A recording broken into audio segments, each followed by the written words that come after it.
Estamos esperando para dar inicio. Terminen de llegar algunos asistentes. Gracias por acompañarnos en el día de hoy.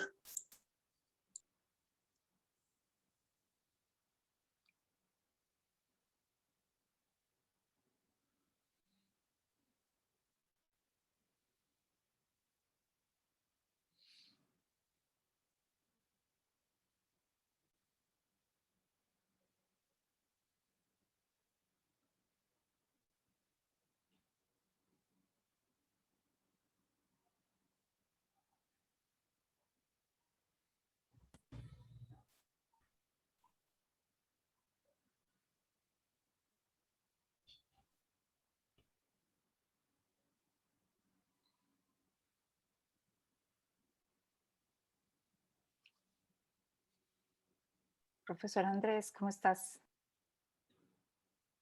Bien, Patricia, ¿y ustedes cómo están todos? Aquí, todos expectantes. Sí, estamos esperando que se una el público. Así es. Vamos a darles 3 minuticos más para que terminen de llegar las personas y demos inicio. Okay. Perfecto.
Muy bien, entonces para dar inicio de manera puntual, vamos a iniciar. Buenas tardes para todos nuevamente. Gracias por unirse a esta convocatoria que hacemos el día de hoy para iniciar toda una agenda de actividades que tenemos durante el mes de septiembre a propósito de la Jornada Mundial del Alzheimer. Durante varios años, el Grupo de Neurociencias de la Universidad de Antioquia, mediante su plan social, ha venido realizando eventos y actividades presenciales de formación y educación para las familias, cuidadores y personas interesadas en las enfermedades neurodegenerativas. Dadas las condiciones actuales con la pandemia, nos reinventamos desde el año pasado a través de la virtualidad, creando una estrategia, esta vez anual, de apropiación social del conocimiento bajo el nombre Cuidarme y Cuidarte. Una serie de eventos gratuitos en los que participan profesionales expertos en las neurociencias para contar de manera más cercana los avances en torno a las enfermedades neurodegenerativas. Se han realizado talleres, seminarios, charlas, conferencias magistrales, dirigidos todos a diversos públicos de interés, familias, cuidadores, pacientes y estudiantes. Toda esta iniciativa nace de los aprendizajes que por más de 30 años de cercanía hemos adquirido, dándonos cuenta a través de la investigación de la importancia que tiene la prevención y las intervenciones no farmacológicas para el bienestar de nuestra población. Ante estas enfermedades aún sin cura, por supuesto, buscamos sensibilizar en torno a todas estas temáticas, lo que conlleva el cuidado y manejo de las personas afectadas con enfermedades neurodegenerativas y ofrecer estrategias para su acompañamiento. La línea temática para este año ha sido los factores protectores, las investigaciones y programas de políticas en salud pública, refieren que al menos el 40% de las demencias que son de tipo esporádico no genético son resultado de factores de riesgo modificables. Estos fueron retomados y presentados día a día para la apropiación de este conocimiento en las comunidades.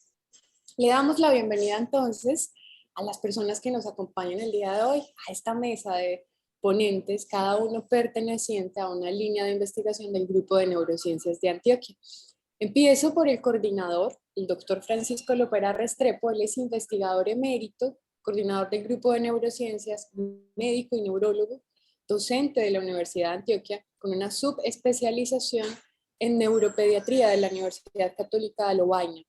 En la actualidad participa en investigaciones sobre las enfermedades neurodegenerativas y es el investigador principal del primer estudio clínico preventivo en Colombia para la enfermedad de Alzheimer llamado API Colombia. Ha recibido un sinnúmero de premios por las investigaciones que lidera, entre los que se destaca el Premio de Ciencias Exactas, Físicas y Naturales Alejandro Ángel Escobar en el año 1997 y 2013. Buenas tardes, doctor Lopera. Buenas tardes, Andrea, y a todos. Para continuar, saludamos ahora a la doctora Lucía Madrigal. Ella es psicóloga de la Universidad de San Buenaventura, doctora en investigación en psicología clínica y de la salud de la Universidad de Málaga, en España, con diversas publicaciones acerca de temas como violencia de género, cuidado y enfermedades neurodegenerativas. Es investigadora, enfermera y fundadora del Grupo de Neurociencias, con más de 30 años de experiencia en investigación y acompañamiento integral a cuidadores y familias de pacientes con enfermedades neurodegenerativas y de personas dependientes. Hola, Lucy.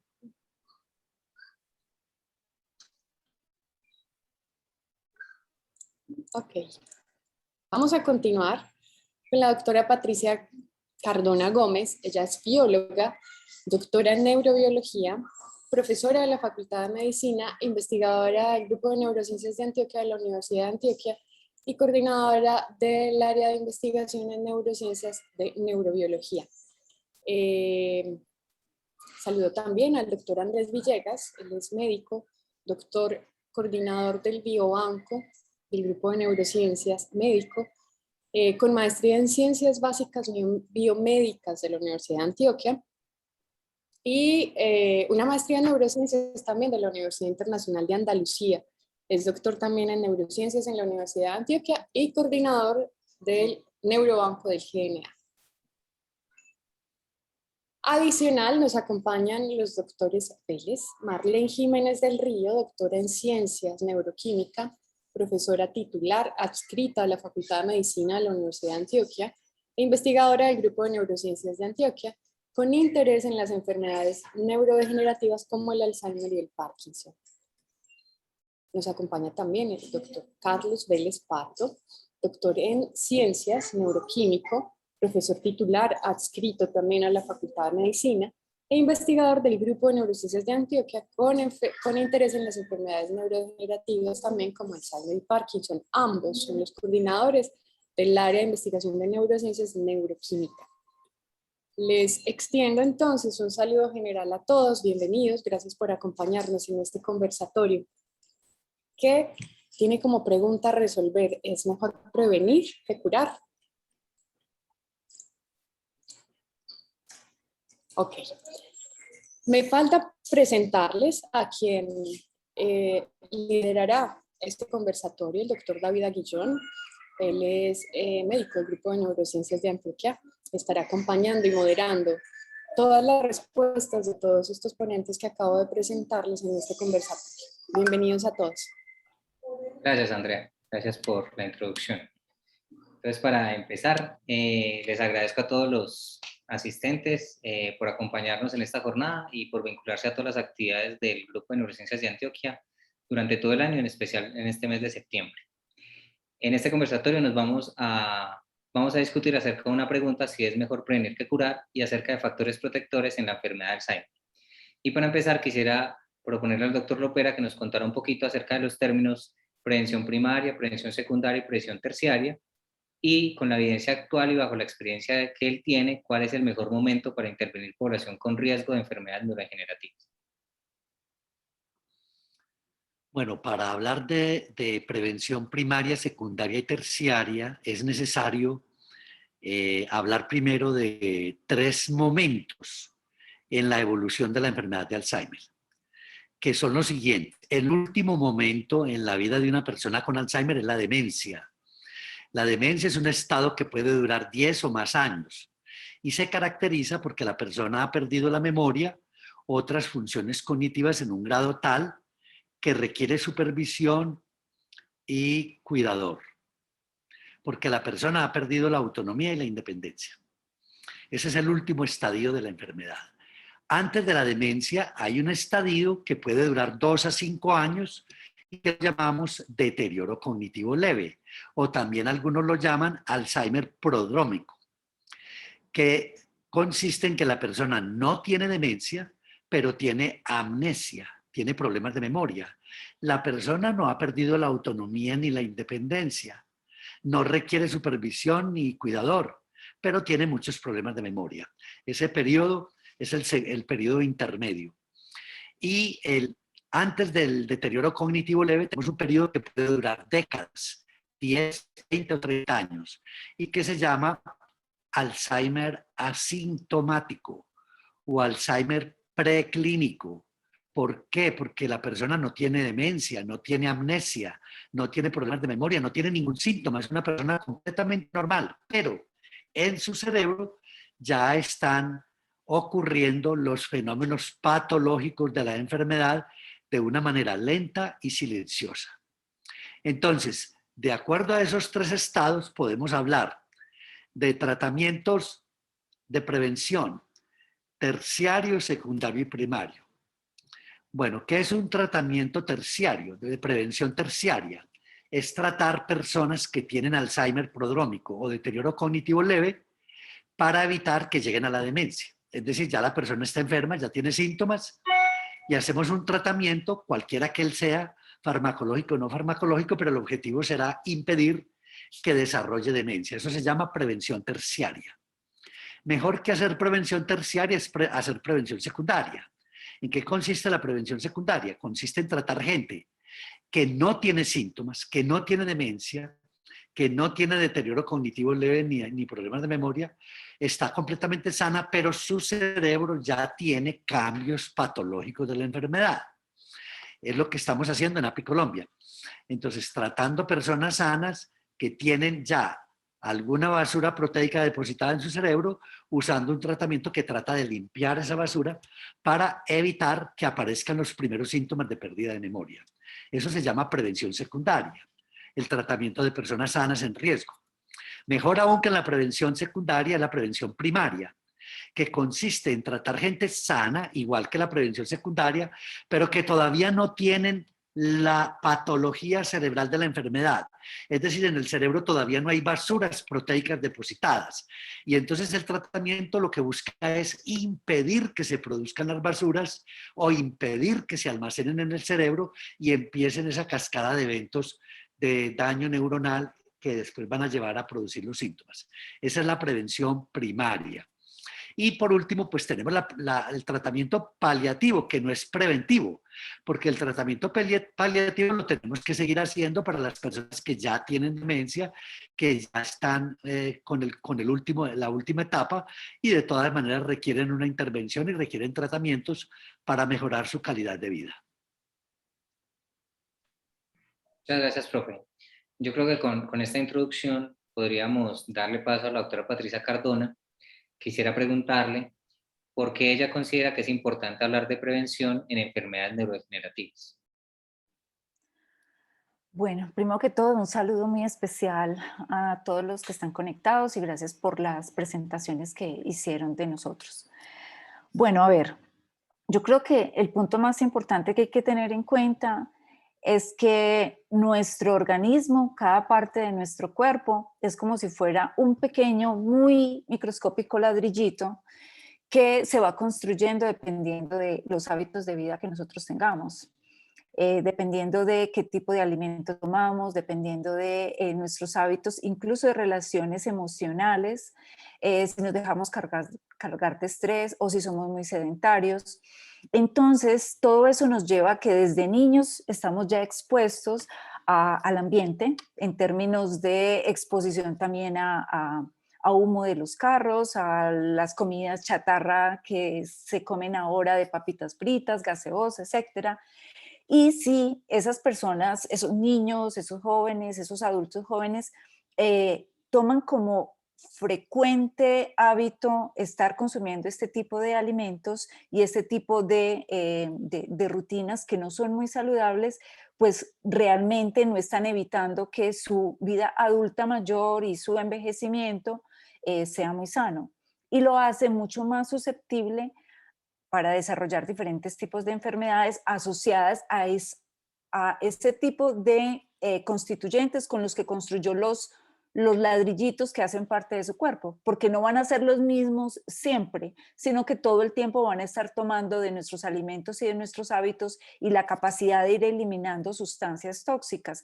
Y si nosotros no tenemos ese buen ritmo de eliminación de sustancias tóxicas porque estamos sentados todo el día, porque somos perezosos, porque ni hablamos con la gente o estamos irritados, todo eso va llevando a que tengamos un tipo de cambios muy lentos en nuestro metabolismo y de esa manera se van acumulando sustancias que cuando estemos mayores o envejecidos, pues simplemente nos van a poner susceptibles a desarrollar enfermedades propias de la edad. Eso es como dentro de los términos generales. No sé, David, si enfoqué o quieres que precise algo. No, profe, está muy bien como de cuáles son como el recorrido que podemos tener cada uno para pensar en una prevención de enfermedad futuro. Y eso en parte está en la discusión de cuándo es el mejor momento para iniciar a prevenir una enfermedad de Alzheimer, que es el temor que muchos tenemos o tienen de sufrir esta patología. Entonces yo creo que estuvo muy bien, profe. Doctora Marlene, no sé si quisiera agregar algo asociado a esta misma pregunta. ¿Por qué considera usted, desde su experiencia, por qué es importante hablar de prevención en enfermedad de Alzheimer?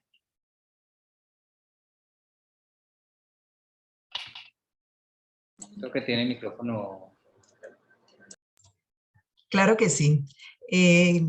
Yo quisiera agregar que algo que es muy importante para hablar de prevención en las enfermedades en general neurodegenerativas es el número incremental de personas afectadas que se presentan en la actualidad en el mundo, y otra de las razones es que esta afectación también está presente en nuestro país. Eso hace que crea la necesidad de que podamos encontrar un tratamiento debido a que no hay una cura en este momento.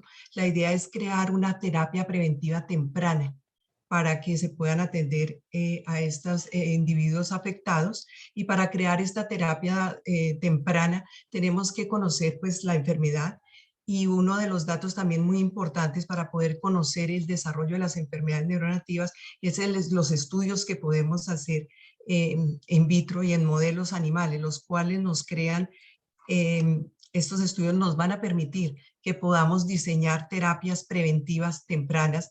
Diría que yo, como pues bien lo explicó el doctor de Lopera, tendría que ser terapias enfocadas a una prevención primaria, que pudieran tratar efectivamente a estos pacientes que, debido a que el curso de la enfermedad es lento y la presentación de la sintomatología es tardía, eso impide en un momento determinado identificar con propiedad o con precisión en qué momento es que está apareciendo realmente el deterioro o el daño neuronal en estos pacientes y acompañados de esta sintomatología.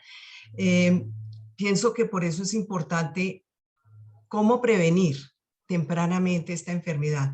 Para prevenir temprana esta enfermedad, pues nos enfocamos en lo que es la dieta, los alimentos, que deben estar guiados por un número alto de antioxidantes, de sustancias que tengan capacidad protectora, una dieta balanceada también con la adición de algunos otro tipo de antioxidantes como son los omegas, los cuales le van a permitir una restauración o un mantenimiento cerebral, higiene en el sueño, que la persona tenga un sueño de un mínimo de horas, de 7 a 8 horas, que también tenga una actividad o una rutina habitual física, que le permita también mantenerse saludable. Y otras de las actividades que me parecen muy importantes es que estas actividades físicas y de alimentación y de esos hábitos rutinarios sean a partir de muy temprana edad, antes de los 25 años, lo cual le va a permitir a las personas tener una salud cerebral y también cuidar la memoria. Muchas gracias, doctora Marlene. Yo creo que aquí ya tenemos un primer mensaje grande con la explicación del doctor Lopera de los diferentes estadios de posible enfermedad o personas que tienen riesgo de desarrollarla, de momentos en que se han intentado desde la ciencia intervenir tanto en prevención primaria, secundaria y terciaria, y con la profe Patricia y la doctora Marlene, que vimos como un abordaje en el cual ellas se centran mucho en cómo nuestros hábitos de vida pueden influenciar o no en el desarrollo de este tipo de enfermedades y cómo o desde qué momento nosotros debemos empezar a pensar cuál es en prevención de enfermedades de Alzheimer o otras enfermedades neurodegenerativas. Quisiera como hacer un constructo un poco histórico y que la doctora Lucía Madrigal me ayudara un poco en contarnos cómo ha cambiado en el tiempo este concepto de prevención de la enfermedad de Alzheimer o de las demencias en general. Cómo desde que ella empezó su trabajo en neurociencias concebían este concepto de prevención, si existía o no existía, y cómo casi 30 años después lo concibe en este momento. Gracias, David. Bueno, es que si pensamos en cambios en el tiempo, bien sea de la prevención, tenemos que pensar un poco en la enfermedad, ¿cierto? Y las enfermedades tienen su propio ritmo, que se van modificando a lo largo de los años y de los siglos y de los días. En cada sociedad siempre se construye su forma de pensar y sentir la enfermedad, ¿cierto? Existe una dependencia real entre las condiciones biológicas, sociales y culturales. Y eso lo hemos visto a través del tiempo desde que iniciamos el trabajo en el grupo de neurociencias. Y creo que esto ha ocasionado en cada momento histórico, que cada momento histórico se viva de forma distinta, ¿cierto? Miren, la enfermedad, por ejemplo, es diferente, tiene diferente forma de sentir y de pensar en el siglo I, en el XV, en el XX, en el occidente, en el oriente, como también aún dentro del mismo territorio, ¿cierto? Como puede ser nuestro departamento. Miremos, por ejemplo, cómo se veía la demencia en el 90, donde las familias habían aprendido a tener su enfermo en la casa y convivir con la enfermedad, que además yo creo se había convertido en paisaje. Ya era algo más del paisaje, el enfermo deambulando de un sitio a otro. Y que además le atribuían las causas diferentes, como maleficios,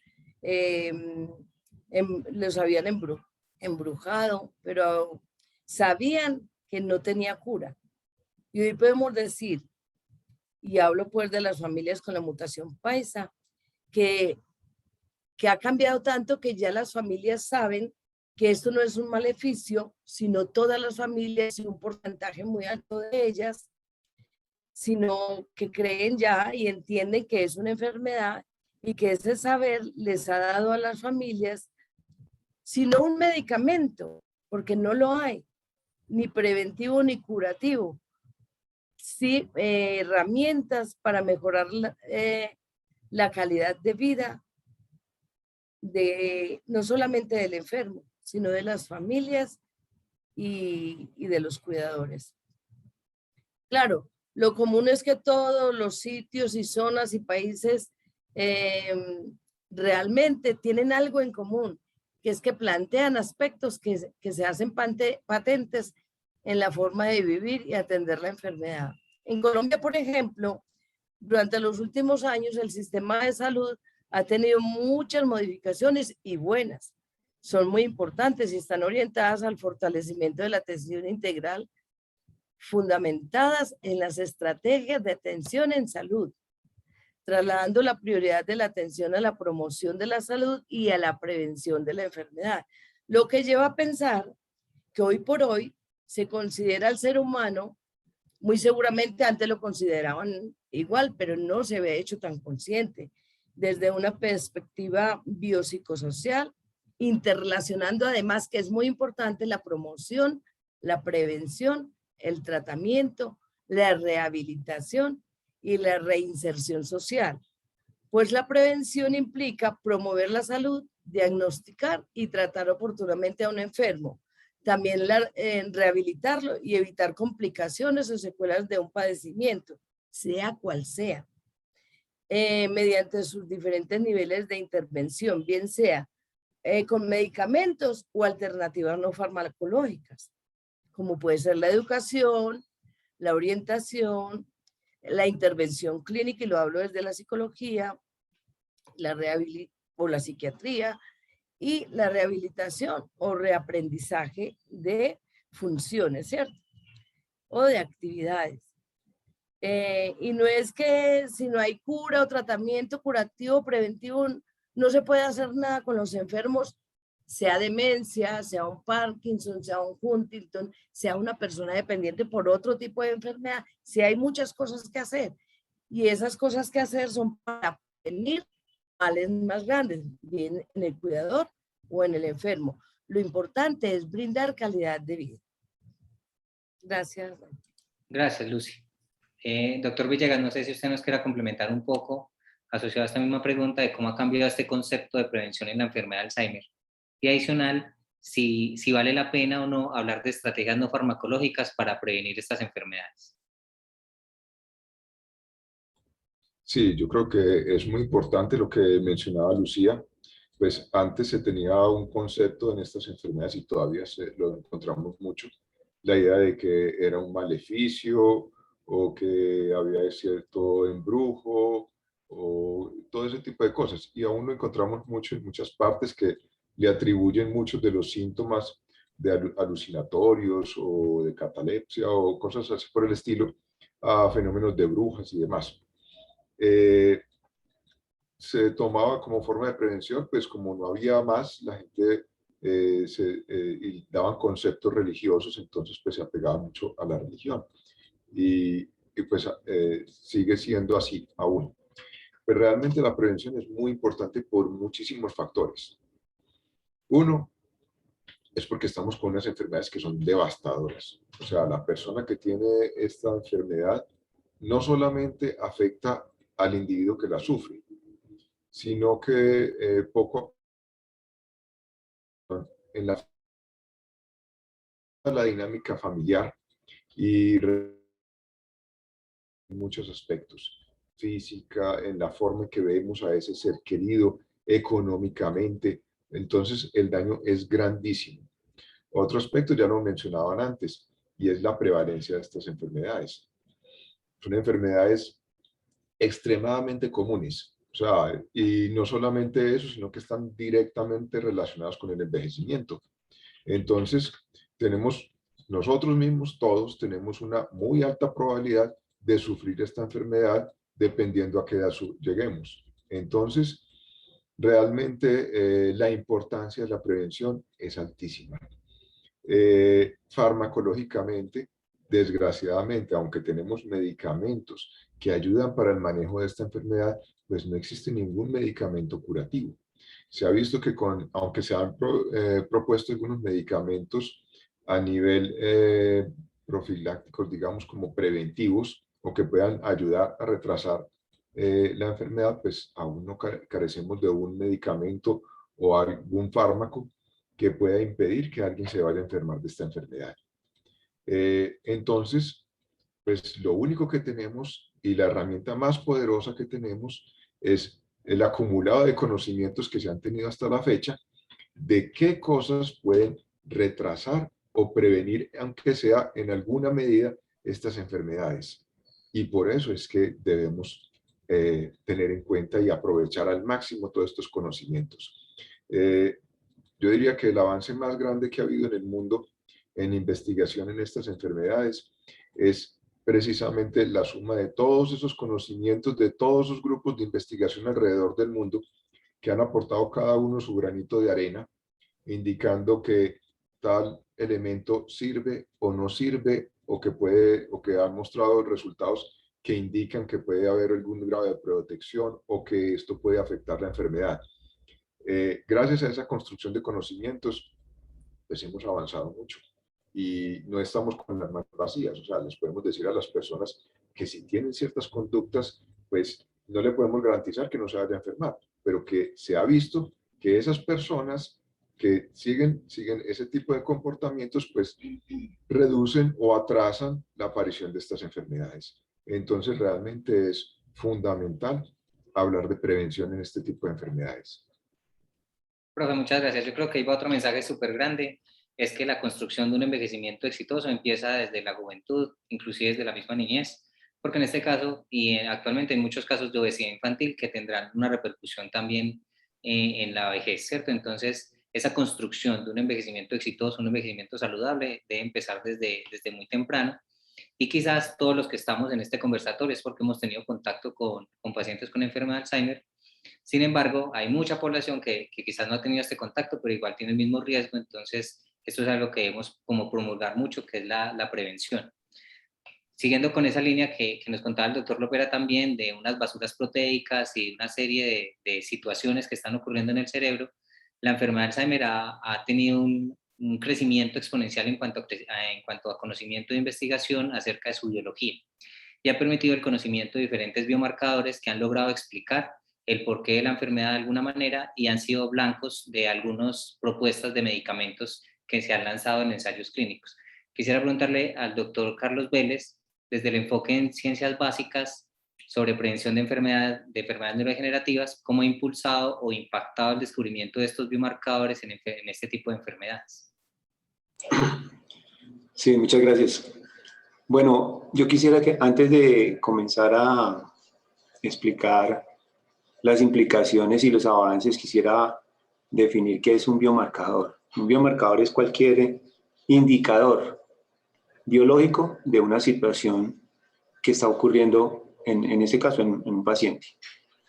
En ese sentido, entonces, la enfermedad de Alzheimer, para saber en qué situación está el paciente, la investigación ha encontrado algunos indicadores, principalmente traídos del líquido cefalorraquídeo, del cerebro y de sangre.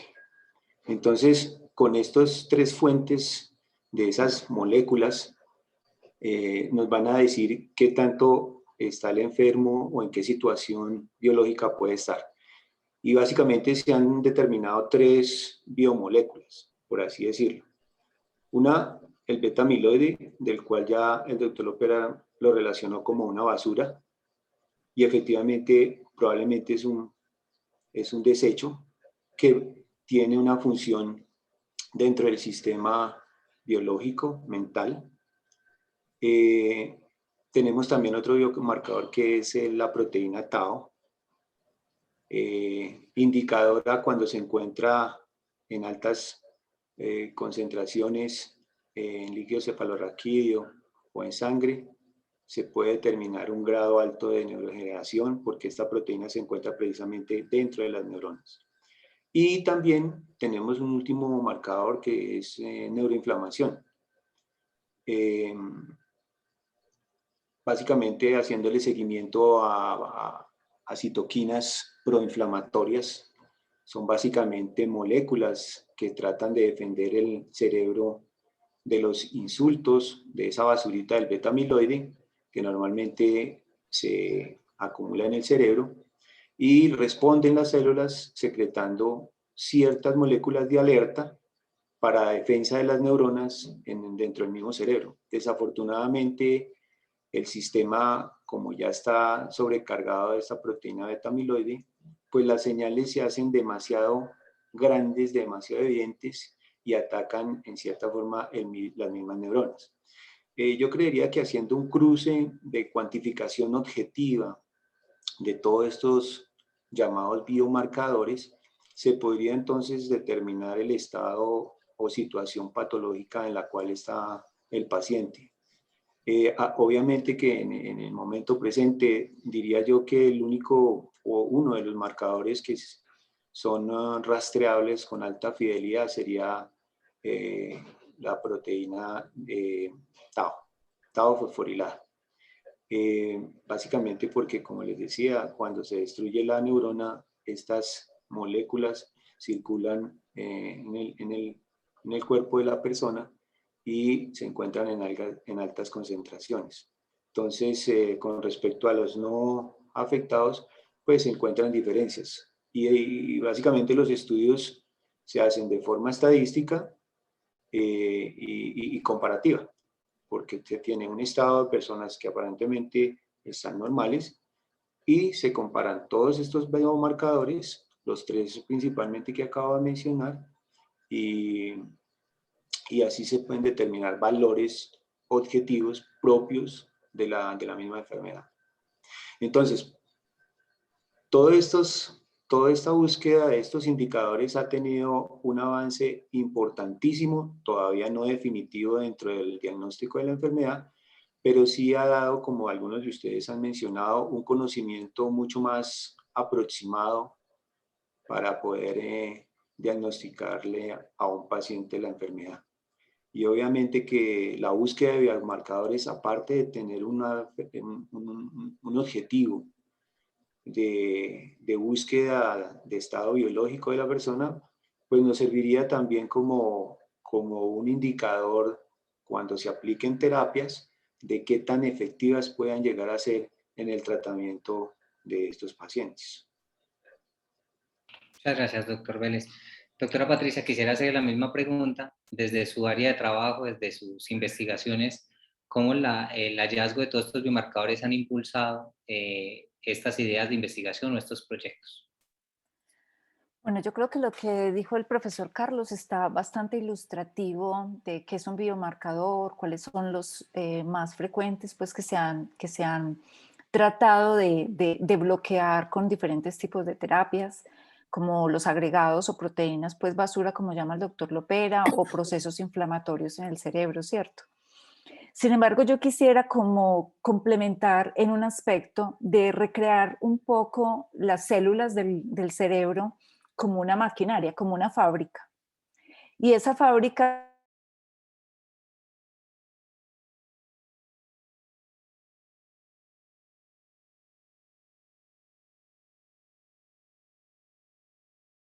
más familiar para todos.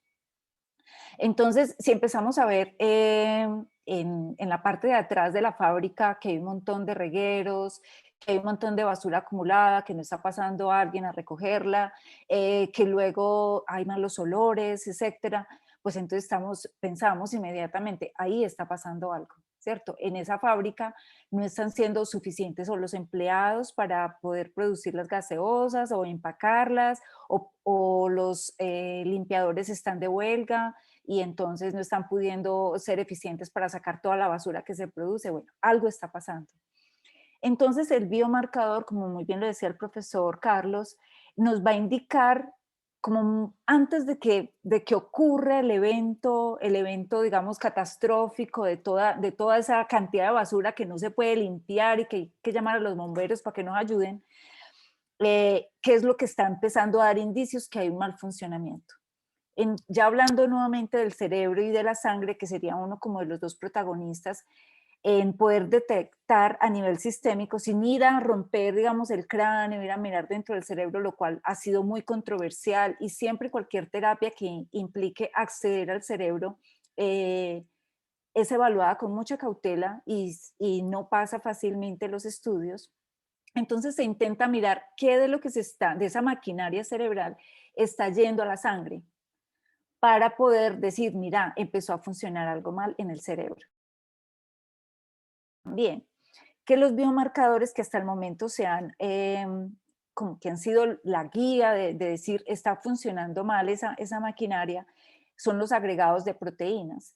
Pero también nos hemos dado cuenta, y más recientemente ha sido más pues como desanimador aún, es porque aún limpiando esas basuras no se soluciona el funcionamiento de la fábrica y en este caso del cerebro. Ese cerebro, por mucho betamiloide que le limpien, por mucho tau agregado que le limpien, pues simplemente no logra mantener el volumen y la cantidad de neuronas que le permite funcionar para que la persona tenga una respuesta afectiva, una respuesta motora, una respuesta cognitiva, del habla, etc. Entonces, lo que nos ha impulsado como estas frustraciones en las investigaciones es, bueno, pero ¿qué es lo que podemos tratar de encontrar desde mucho tiempo antes que nos den luces de que ahí empezó a funcionar mal? Esto es un reto, eso no es sencillo, además es inespecífico. ¿Qué diferencia hay entre una persona que le dé diabetes respecto a una que ya tiene susceptibilidad a sufrir Alzheimer? No sabríamos, ¿cierto? Es un reto, estamos buscando como una aguja en un pajar. Pero el punto que les quiero como enfatizar es que en las investigaciones que estamos haciendo es tratar de entender esa maquinaria, cómo está formada cada una de sus piezas, cómo trabaja efectivamente su fuente de energía, por ejemplo, como los profesores Vélez que trabajan en la mitocondria, o cómo trabaja su mecanismo de transporte interno para sacar esas proteínas que están agregándose y son tóxicas para la célula, pero que desde mucho tiempo antes, 30,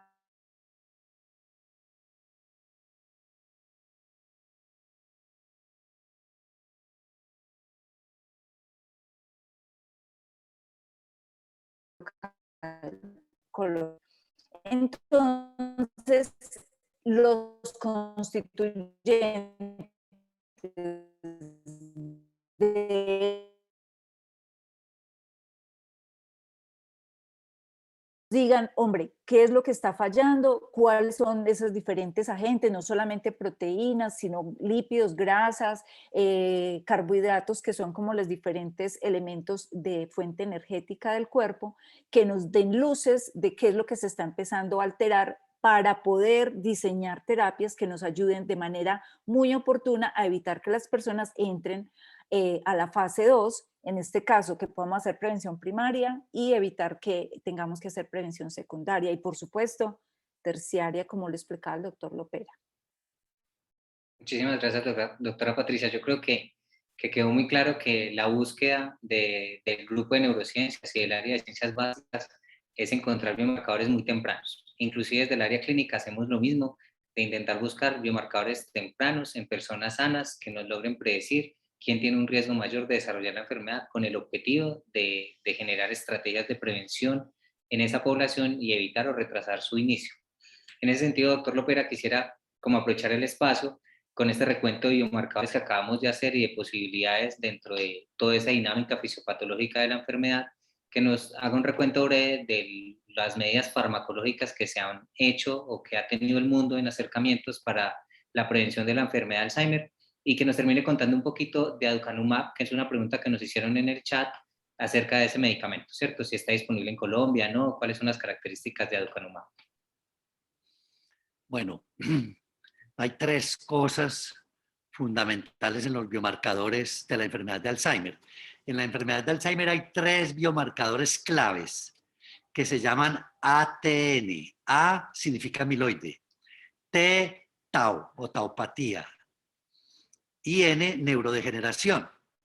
Entonces, en la enfermedad de Alzheimer el cerebro se caracteriza por ser positivo a uno o más de esos biomarcadores. Mientras más avanzada la enfermedad, más positivos los tres biomarcadores. Entonces, las estrategias de tratamiento han estado dirigidas primero contra la amiloide. Entonces, hay tratamientos antiamiloideos, que es lo que ha predominado en los últimos años, en los últimos 10 años. También se está investigando ahora anti-taus, medicamentos anti-tau, para tratar de limpiar el cerebro de la proteína tau patológica. Y también se están desarrollando medicamentos antiinflamatorios y antineurodegeneración, toda una serie de medicamentos que podrían ser protectores de la neurodegeneración. Hasta ahora no hay éxito en esos tratamientos, aunque fue aprobado aducanumab. Aducanumab es un medicamento muy parecido incluso al crenezumab, que es el medicamento que estamos usando en API-Colombia. Pero aducanumab no ha sido probado en personas sanas, solamente ha sido probado en personas enfermas, con demencia o con deterioro cognitivo leve. Y el medicamento fue aprobado por la FDA en Estados Unidos por su eficacia biológica. El medicamento todavía no ha demostrado eficacia clínica. Sin embargo, ante el desespero en el mundo por no tener y no disponer de un medicamento que modifique la evolución de la enfermedad, decidieron aprobarlo condicional. Es decir, la FDA lo aprobó con una condición, de que el laboratorio haga más estudios y demuestre la eficacia biológica, la eficacia clínica. ¿Qué es lo que ha demostrado el medicamento? Que tiene eficacia biológica. Es decir, cuando se usa aducanumab, el cerebro se puede limpiar de amiloide. El cerebro queda bastante limpio de amiloide. Sin embargo, todavía el laboratorio no ha podido demostrar que limpiar el amiloide evite los síntomas o cure los síntomas o disminuya los síntomas de una manera contundente. Hay algunas demostraciones frágiles de que podría suceder, pero todavía no ha sido demostrado contundentemente. Entonces, en este momento el medicamento solo está aprobado en Estados Unidos, no está aprobado en ningún otro país del mundo, no está aprobado en Colombia y por lo tanto no es un medicamento de fácil acceso en este momento. Y también es un medicamento supremamente costoso. Entonces, digamos que en Colombia no podemos contar con ese medicamento en este momento. Es posible que eventualmente el año entrante o dentro de 2 años el medicamento llegue a Colombia, pero justamente para hacer un ensayo clínico, dado que la FDA le exigió al laboratorio que pruebe la eficacia biológica. Entonces podría llegar a Colombia primero como un ensayo clínico. Es decir, como un medicamento que va a ser probado experimentalmente en personas que sean voluntarias para recibirlo. Y en ese caso, pues si el grupo de neurociencias tiene la oportunidad de ofrecerlo, pues lo vamos a ofrecer. Pero en este momento no es una opción para ser comprada en el mercado en Colombia. Doctor Lopera, una pregunta. Con relación a todos estos biomarcadores, ¿usted considera que es prudente que la gente en medicina general o en la consulta normal empiece a hacer este tipo de biomarcadores en líquido cefalorraquídeo, imágenes? ¿Qué está disponible en Colombia? ¿Qué no está disponible? No, yo creo que los biomarcadores, ese esfuerzo de identificar los biomarcadores en la clínica, creo que los debemos hacer cuando ya cuando tengamos opciones terapéuticas o preventivas para la gente, porque no tendría mucho sentido poner a la gente a hacer cantidades de exámenes de biomarcadores para no ofrecerle nada. Entonces creo que eso debe ir acompañado de una opción terapéutica. Entonces usted se va a hacer este estudio de biomarcadores porque si sale positivo lo vamos a vincular a este tratamiento. Entonces, en la medida en que haya opciones terapéuticas, vale la pena hacerlo. Por ejemplo, nosotros vamos a empezar estudios de prevención no farmacológicos en un proyecto que se llama FINGERS. Entonces, es posible que para esa gente que vaya a participar en ese proyecto de prevención sea importante hacer estudios de biomarcadores. O vamos a empezar estudios de prevención con medicamentos anti-tau, probablemente para el primer semestre del año entrante. Obviamente las personas que entren a esos estudios sí va a ser muy importante que se hagan estudios de biomarcadores. E incluso tenemos previsto llevar a la Universidad de Washington en Estados Unidos a los que estén participando en ese estudio de prevención primaria para hacerse el biomarcador de PET-tau y PET-amiloide en la Universidad de Washington. Ahí tiene mucho sentido porque van a recibir un medicamento experimental. Muchas gracias, doctor Lopera. Entonces yo creo que esa es una de las preguntas que va en el chat y es muy importante recalcar que todo esto todavía está en el contexto de investigación y el uso de estos biomarcadores ha funcionado mucho, ha servido, ha impulsado la investigación básica y clínica. Sin embargo, en la práctica clínica todavía estamos un poquito atrasados para poder utilizarlos. Entonces ese es un mensaje muy claro que nos deja el doctor Lopera. Quisiera preguntarle a la doctora Marlene Jiménez por la donación de muestras biológicas, por ejemplo, muestras de sangre, flujo menstrual, cordón umbilical, entre otro tipo de muestras. ¿Cómo esta donación puede ayudar en el estudio de prevención de enfermedades neurodegenerativas? Esta es una pregunta, gracias, es una pregunta muy importante debido a que sin este tipo de modelos no podríamos avanzar en la investigación. Es muy importante la donación de muestras, tanto de sangre menstrual como de cordón umbilical, como de sangre total, e inclusive pues muestras que estén todas relacionadas con muestras provenientes de pacientes, de tal forma que estas muestras nos van a permitir recrear, obteniendo neuronas, a partir de neuronas, obtener un modelo más, digamos, más cercano a lo que está pasando, a las condiciones patológicas que se presentan en los pacientes con enfermedades neurodegenerativas, especialmente con la enfermedad de Alzheimer y la enfermedad de Parkinson. El modelo de donación de sangre menstrual es un modelo muy interesante porque es un modelo que nos permite y que nos ha permitido obtener neuronas a partir de células madre aisladas de sangre menstrual, obtener neuronas, las cuales pueden reproducir la neuropatología de la enfermedad también de Alzheimer. Otra de las muestras interesantes y muy importantes son la de cordón umbilical, las cuales también nos han permitido recrear toda la neuropatología de la enfermedad de Alzheimer e inclusive nos ha permitido también el diseño terapéutico de posibles tratamientos con diferentes compuestos, los cuales han demostrado tener una amplia eficacia para revertir todos los hallazgos neuropatológicos que se presentan en los pacientes con la enfermedad de Alzheimer. Considero que estas muestras son de fácil adquisición y de fácil donación por parte de los donantes, debido a que no son invasivas, son muestras obtenidas de desechos biológicos, que realmente son las que se van a descartar y que nosotros podemos utilizar para investigar estas enfermedades neurodegenerativas. No solo en términos de la neuropatología han servido estas muestras, también quiero mostrarles la importancia y las ventajas en cuanto a los diseños terapéuticos, como les estaba comentando, porque estas nos permiten también un diseño terapéutico preventivo, que el cual hemos establecido protocolos también de prevención, de protección y también de rescate para evaluar las diferentes prevenciones, es decir, los tipos de prevención que sería la primaria, la secundaria y posteriormente también la terciaria, que es ya en muestras de pacientes que están en los estadios tardíos de la enfermedad. Otro tipo de muestra que es muy importante y que también hemos tenido la oportunidad de que sea donada por diferentes pacientes y donantes voluntarios sanos es la de biopsia de piel, que también ha constituido un excelente modelo para poder también diseñar terapias, y no solo terapias, sino también el estudio de la neuropatología de las enfermedades neurodegenerativas.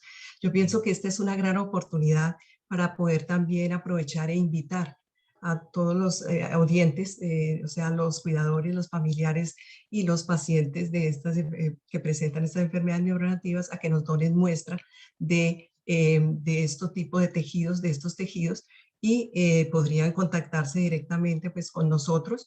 Nosotros tenemos en la página del grupo información acerca de cómo se haría la donación, y nosotros, ellos una vez hagan el contacto y tienen alguna inquietud o alguna sugerencia también, es decir, que puedan contactarse con nosotros y nosotros podríamos darles la explicación completa e ilustrativa de cómo pueden tomar las muestras y cómo pueden donar estas muestras. Y es una invitación a decirles, juntos podemos descubrir las enfermedades neurodegenerativas y encontrar terapias que podrían prevenir tempranamente estas enfermedades.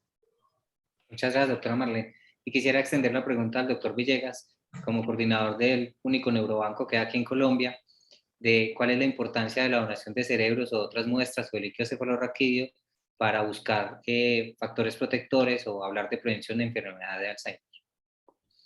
Sí, claro que sí. Gracias, David, por la pregunta. Realmente, si miramos muchos de los elementos en este tipo de enfermedades, lo que tenemos aún es una ignorancia muy grande, o es un gran desconocimiento de lo que está pasando en estas enfermedades. Pues podemos mencionar elementos como los que decíamos ahora, el conocimiento de beta-amiloide, de tau, de todos estos procesos. Pero la realidad es que en el mundo todavía no se sabe por qué se enferman los pacientes. Entonces, eso es extremadamente grave desde todo punto de vista, porque estamos proponiendo tratamientos sin tener todavía un conocimiento claro de lo que está pasando. Aunque hemos avanzado indiscutiblemente grandes cantidades en el conocimiento de estas enfermedades y en muy poco tiempo, pero tenemos todavía un vacío de conocimientos gigantesco. Encontramos pacientes que no tienen beta-amiloide y sufren otro tipo de demencia, pero sufren una demencia que es muy equiparable a lo que pasa en la enfermedad de Alzheimer.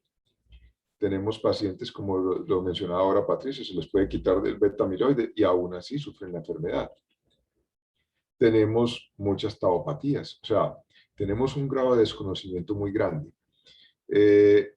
La única herramienta que nos puede decir qué está pasando en el cerebro de las personas que se enferman es precisamente el cerebro de esas personas. Aunque tenemos herramientas en la actualidad para explorar el cerebro de las personas, o sea, en el siglo XX y principios del XXI se han logrado avances impresionantes con la resonancia magnética cerebral, con la tomografía por emisión de positrones, se hace obtención de muestras de líquido cefalorraquídeo, pero eso indiscutiblemente no reemplaza a mirar directamente el cerebro y correlacionarlo con lo que tenemos. Actualmente, gracias a las donaciones de las personas, hemos podido correlacionar las lesiones directamente con la clínica, mirar qué medicamentos se toman, mirar cantidades de fenómenos de interacciones de proteínas, de muchos otros elementos y podemos deducir muchas más cosas.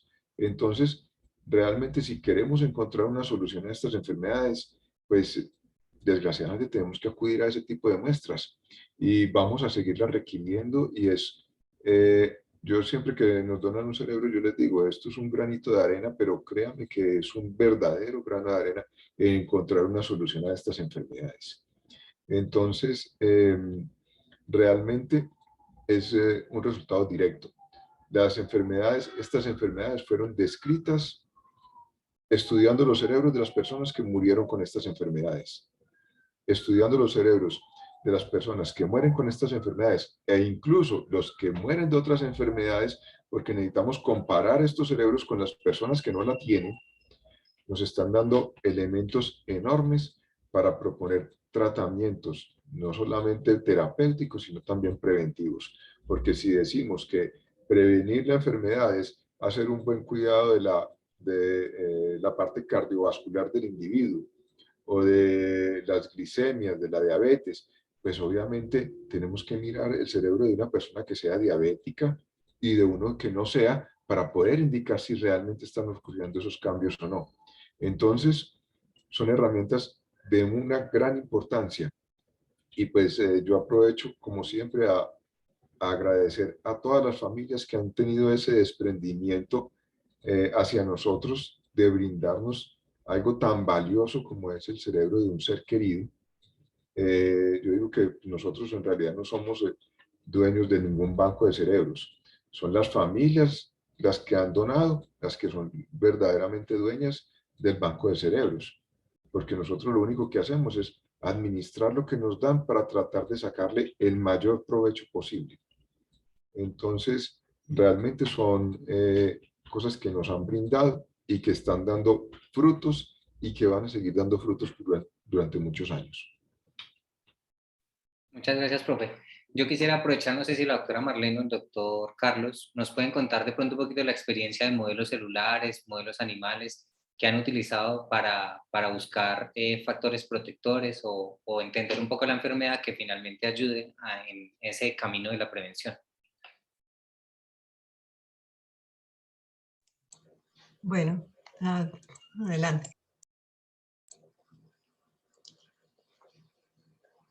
Bueno, yo creo que antes de comenzar con los modelos nos gustaría comentar que para el año 2000 teníamos como una idea propuesta y como ustedes comprenderán la ciencia avanza en tanto que uno realice las mejores aproximaciones en cuanto lance ideas, hipótesis de trabajo.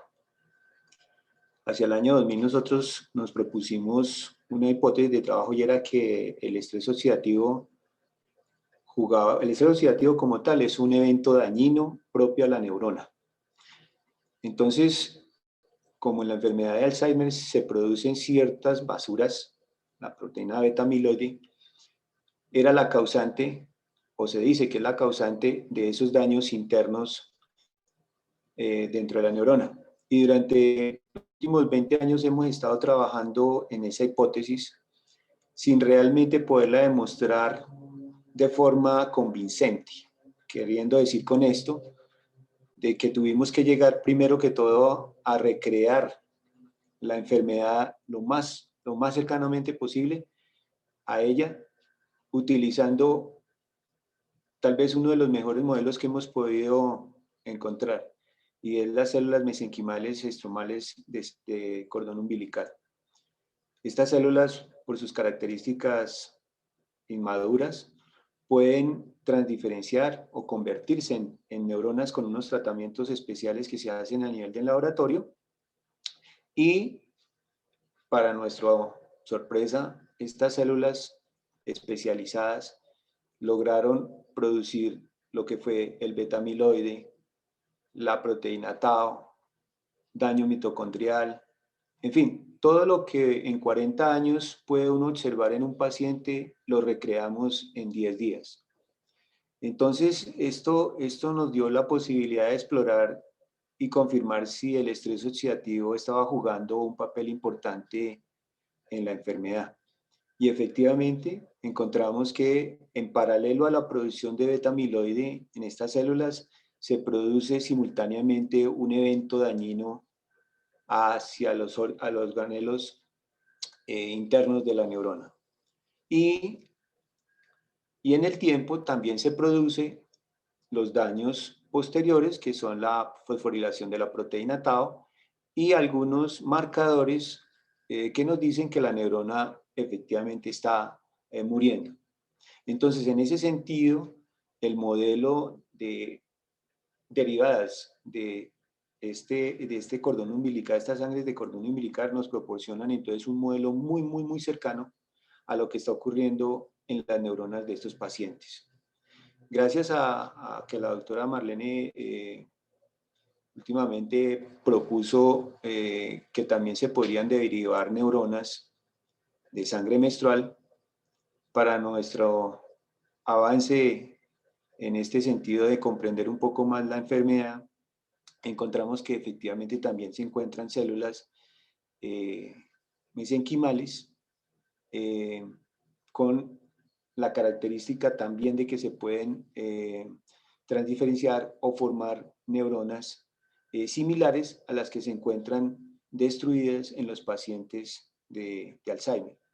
Esto entonces nos ha proporcionado de valiosas herramientas para poder entonces estudiar procesos mucho más íntimos a la neurona, para poder encontrar soluciones terapéuticas que pudieran con los años probablemente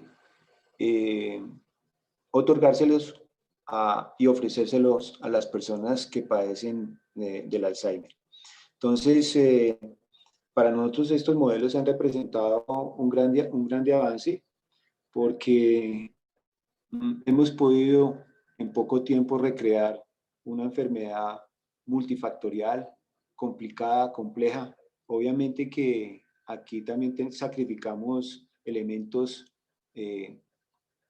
vitales para el estudio de la enfermedad, y es todo lo que tiene que ver con los elementos ya que no se pueden estudiar in vitro, que es ya propios de la misma persona, esos de daño muy tempranos, que dañan sus capacidades mentales para leer, para la atención, para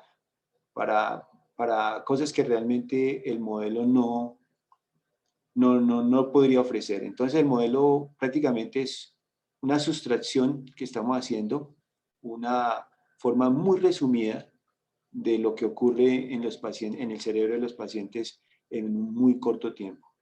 Entonces, eso ha sido la historia realmente del trabajo con estos modelos.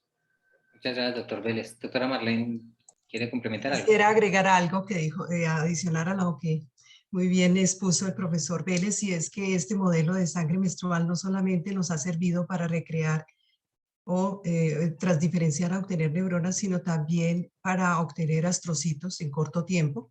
Es un modelo que se tiene la capacidad de diferenciar un alto porcentaje en astrocitos del 70% aproximadamente, lo cual nos ha permitido estudiar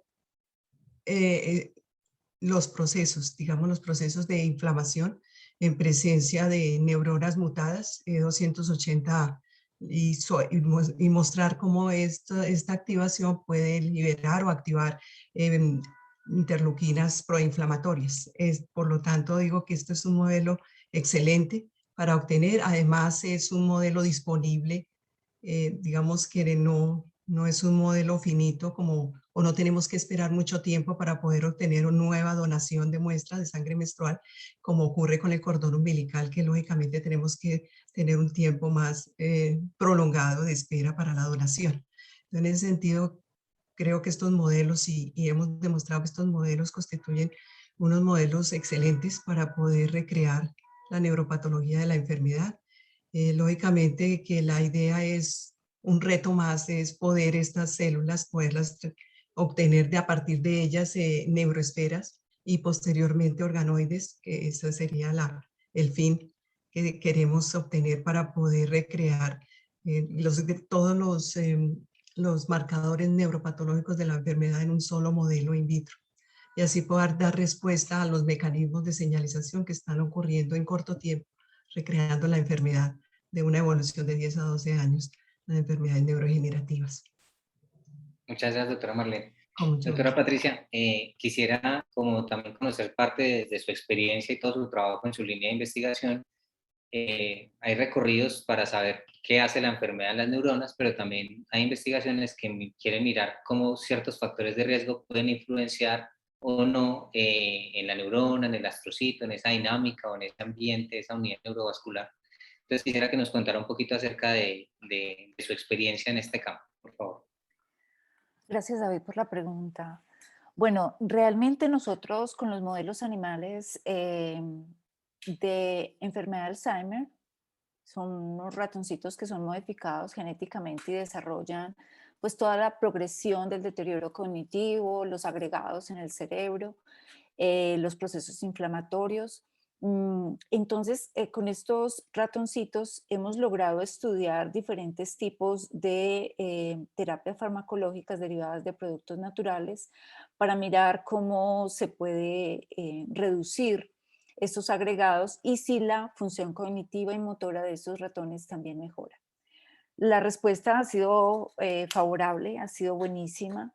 Sin embargo, pues escalar como todo este tipo de estudios para llevarlo a un medicamento es un reto muy grande y creo que todavía no estamos como tan preparados para poder, sobre todo, resolver todas las dificultades que resultan para llevar adelante estas nuevas terapias. Yo quería pues como comentarles que básicamente los ratoncitos nos han ayudado muchísimo a comprender cómo es ese deterioro. Incluso los que tienen, pues en el caso de los que tienen la mutación, desde que son recién nacidos encontramos cambios y nos han ayudado junto con modelos de infarto cerebral, que el 30% de personas que sufren infarto cerebral pueden desarrollar también demencia tipo Alzheimer.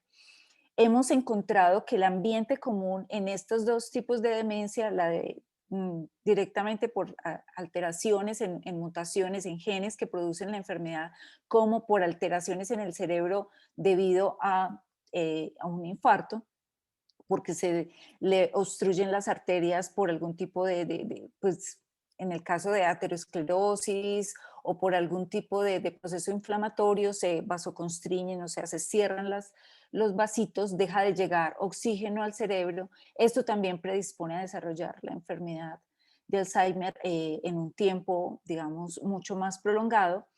Entonces, el común denominador que hemos encontrado es el tipo de células que conforman el cerebro, que no son solamente las neuronas las que se conectan, no son solamente las neuronas las que producen los neurotransmisores, sino que ellas dependen de otros tipos de células como los astrocitos que hacen todo el trabajo metabólico, o sea, cuánta energía necesita, cuánto lípido necesita, cuánto colesterol necesita. qué le podemos ayudar a limpiar a la neurona para que no se llene de agentes tóxicos, y a su vez el astrocito, que es como el agente intermediario entre la neurona y los vasos sanguíneos, porque por los vasos sanguíneos es que se va a liberar todo aquello que está acumulándose en el cerebro cuando trabaja eficientemente. Entonces nos hemos dado cuenta que ese diálogo entre el astrocito y el vaso sanguíneo, tanto de ida como de vuelta, son los que le van a dar la efectiva capacidad de responder adecuadamente a la neurona para que produzca los neurotransmisores que ayudarán a que nosotros regulemos adecuadamente todas las funciones del organismo. Nos hemos dado cuenta en nuestras investigaciones que lo que más se afecta, uno de los principales factores, es el endotelio. El endotelio son unas células que recubren los vasos sanguíneos. Y esas células están unidas unas a las otras, como les hablaba al principio, como unos ladrillos. Pero si se daña el punto de conexión entre una célula y la otra, eso va a permitir que agentes que son tóxicos para el cerebro lleguen al cerebro. Y los astrocitos y las neuronas no sepan qué hacer con esas sustancias y empiezan a generar una serie de cambios que le permiten, digamos, como al cerebro compensarse, a tratar de equilibrarse, y ahí está el punto en por qué hay unas personas que se demoran 10 años, otros 20 en desarrollar la enfermedad. Entonces depende de los factores de protección o depende de los factores de riesgo a los que esté expuesto, que le ayudará a responder más rápido o más lento a este tipo de enfermedades. Sin embargo, yo me atrevería, o sea, esto ya es una posición muy personal, yo me atrevería a decir que un punto clave por las investigaciones que estamos nosotros haciendo es ese diálogo entre el endotelio, o sea, las células que hacen parte de los vasos sanguíneos, porque a través de ellas es que llega la información de lo que nosotros comemos, de qué tanto ejercicio hacemos, de qué tanto tiempo estamos sentados o no frente a una pantalla del televisor. Y ese deterioro de esas células son las que afectan los astrocitos, su tasa metabólica, su capacidad de respuesta, y luego le entrega a la neurona esa disfunción o esa capacidad de respuesta. Hablando con los neurólogos, las personas y neurocirujanos, las personas que más riesgo tienen de desarrollar demencia, son personas que tienen alteración de los vasos más pequeñitos del cerebro, de la microvasculatura. Y ese tipo de afección se da porque la persona pasa muchísimo tiempo sentada, o sea, quieta, sedentaria, sin hacer muchísima actividad. Entonces esos vasitos se cierran. Al cerrarse, no deja que el oxígeno con el que respiramos todas las células de nuestro cuerpo lleguen a las células del cerebro. Y eso empieza a producir lo que hablan los profesores Vélez de estrés oxidativo, diferentes tipos de alteraciones que en el tiempo empiezan a afectar esa capacidad de limpieza, esa capacidad de conectividad, esa capacidad de neurotransmisión, y que empieza a manifestarse con diferentes tipos de sintomatologías en los pacientes. Entonces, para cerrar mi intervención, las diferentes terapias protectivas, ya sea farmacológicas provenientes de productos naturales que ayudan a ambientar ese territorio, vasos, astrocitos, neuronas, son muy buenas, son muy benéficos. El problema está en cómo producirlo a gran escala para que se conviertan en un medicamento, porque dependemos que los árboles crezcan, que el extracto sea reproducible, sea la misma cantidad de moléculas las que se requieren. Si hacemos intervenciones directamente en el cerebro, pues se protege un territorio, pero no se protege todo. Entonces, es decir, ¿qué queremos? ¿Recuperar el habla o queremos recuperar la capacidad ejecutiva de hacer determinado tipo de tareas? Bueno, es todo un reto, y definitivamente la actividad física va a ayudar a compensar incluso el tipo de alimentación y la parte emocional. Muchas gracias, doctora Patricia. A mí me emociona mucho cómo la ciencia básica aporta tanto a la ciencia clínica y a todo lo que el doctor López ahorita mencionaba de potenciales medicamentos que se han probado en ensayos clínicos, han surgido de investigaciones básicas como las que ustedes realizan. Entonces, todo este conocimiento que se ha adquirido, toda esta apuesta que ustedes hacen, realmente es muy importante. Y lo que usted dice, ya el reto es la traslación de coger toda esta investigación y poder pasarla a una propuesta terapéutica o una propuesta no farmacológica, porque usted está dando grandes aportes en lo que sería la protección no farmacológica que debemos hacer todos nosotros. Entonces, tenemos un soporte desde las ciencias básicas que nos dice por qué el sedentarismo, por qué la obesidad, por qué fumar, por qué el alcoholismo pueden favorecer o ser un factor de riesgo para desarrollar este tipo de enfermedades neurodegenerativas. Entonces, no, excelente, profe, muchas gracias. Quisiera como dar un pasito y preguntarle al doctor Villegas que retomáramos un poco y habláramos de cuáles serían entonces para la población general los principales factores de riesgo y cuáles serían los principales factores protectores en este tipo de enfermedades neurodegenerativas. Muy bien, tenemos entonces diferentes factores de riesgo y diferentes factores protectores. Tenemos factores de riesgo que podemos modificar como otros que son inmodificables. Entre los inmodificables pues está los factores de riesgo genético. Hay algunos genes que mutaciones en ellos pues son responsables o llevan a que desarrollemos la enfermedad. O simplemente son un factor de riesgo que llevan a potenciar la posibilidad de que suframos la enfermedad. Tenemos otros factores de riesgo que no son modificables, como es, por ejemplo, la edad. Mientras más edad tengamos, pues la posibilidad que tenemos de sufrir la enfermedad es mucho más alta. El género, sabemos que en las mujeres hay un poco más de riesgo de sufrir la enfermedad, pero también hay otros factores de riesgo que pueden ser modificables. Existen factores de riesgo cardiovascular, como ya los han estado mencionando, y dentro de estos, o sea, hay elementos que pueden ayudar a controlar esos factores y, por ejemplo, por eso ser modificables. Incluso dentro del chat había una pregunta de la dieta mediterránea. Es conocido que desde hace muchos años que la dieta mediterránea es una dieta protectora. Si miramos básicamente lo que se come en esa dieta mediterránea, pues es una dieta rica en frutas, en semillas, en productos de mar, peces, ¿cierto? Entonces, es una dieta que en general tiene muchos beneficios cardiovasculares y se ha asociado también con un factor de protección. Uno de los elementos que más se ha mencionado como elemento protector es la actividad física. Existen muchos estudios, como lo mencionaba ahora la doctora Patricia, de cómo la actividad física puede mejorar esos fenómenos cardiovasculares, esa parte vascular, y pues lo que se discute es qué tanta actividad física se debe realizar. Sin embargo, es universalmente aceptado que la actividad física es un elemento protector. Existen otros elementos, muchos de ellos que se han involucrado como factores de riesgo o factores protectores. En la dieta está, por ejemplo, el curry, se ha visto, el consumo de vino, especialmente vino tinto, por los factores antioxidantes. Se ha visto también un factor de riesgo como la exposición al aluminio. Y así, o sea, podemos seguir con una lista bastante prolongada de factores que se han asociado como factores de riesgo protector, pero los más grandes o los más importantes son estos que han mencionado. Con respecto a las mujeres que vi que se preguntaban en el chat, se asocia sobre todo al momento de entrar las mujeres a la menopausia como un fenómeno que potencia el desarrollo de la enfermedad. Sin embargo, pues aún está muy en estudio el mecanismo por el cual las mujeres tienen un mayor riesgo de la enfermedad, pero se ha visto que se potencia más, especialmente en la parte de la menopausia.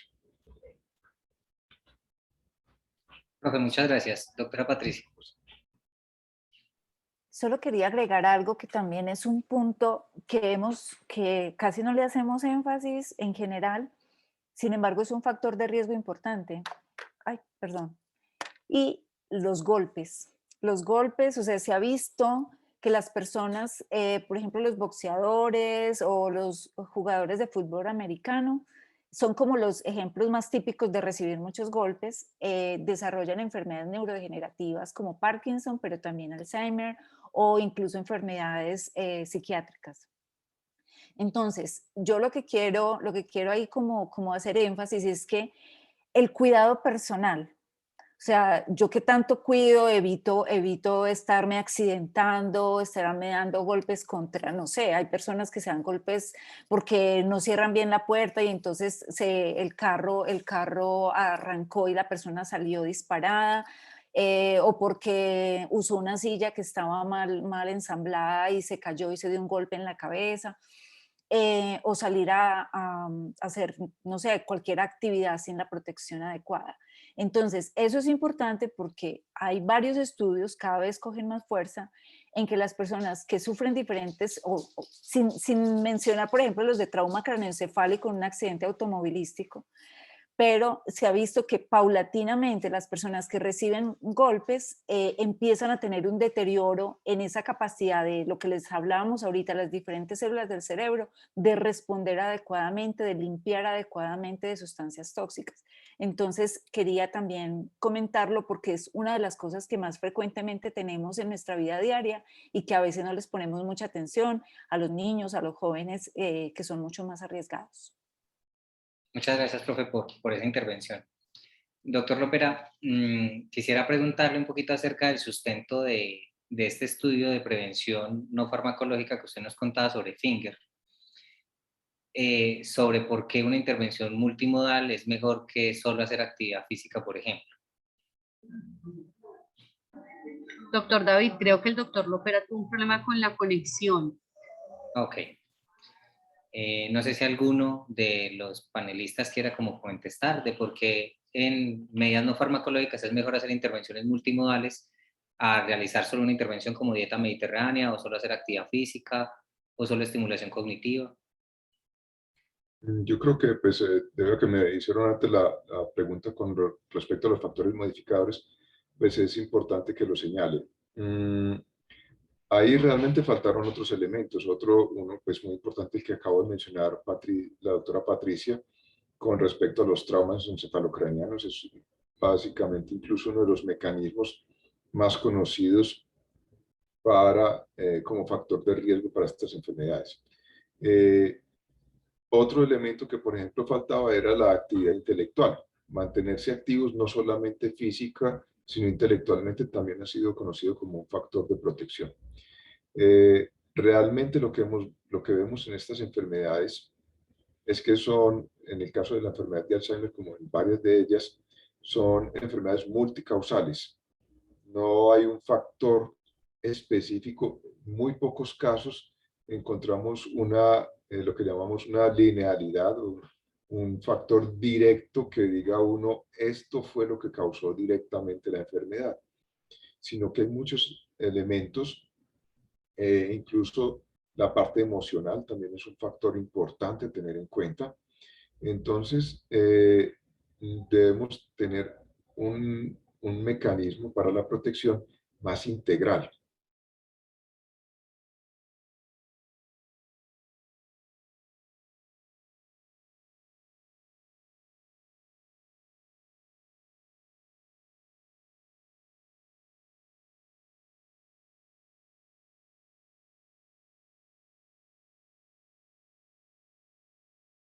Forma de vida que sea protectora para la enfermedad.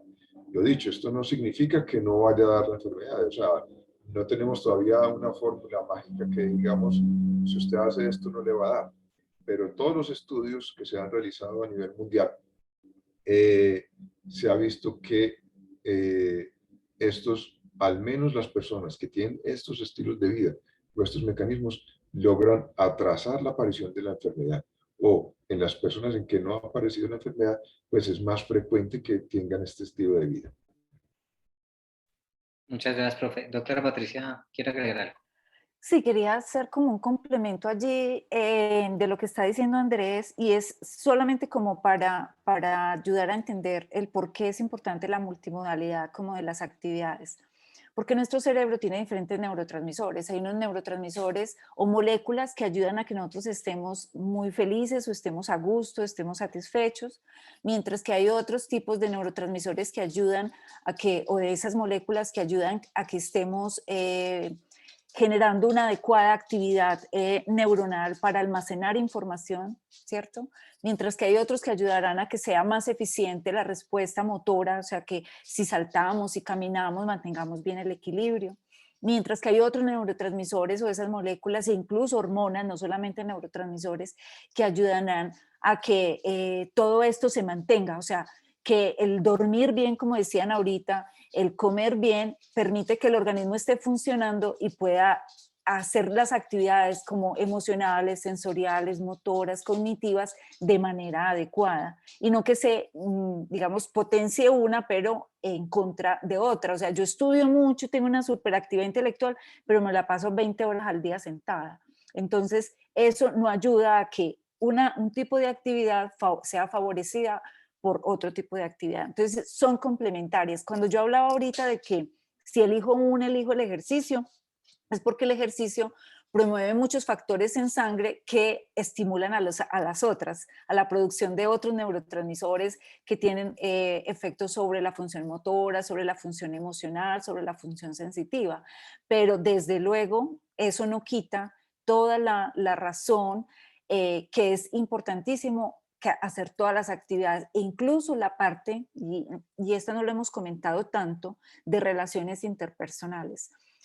Cuando se define el envejecimiento, uno de los puntos que ayuda a que las sinapsis, que son como las neuronas se comunican entre sí, que ayudan a mantener todos esos circuitos y territorios del cerebro bien conectados, son aquellas por donde fluyen esas señales o esos mensajes de alegría, de satisfacción, de tranquilidad y no de permanente estrés.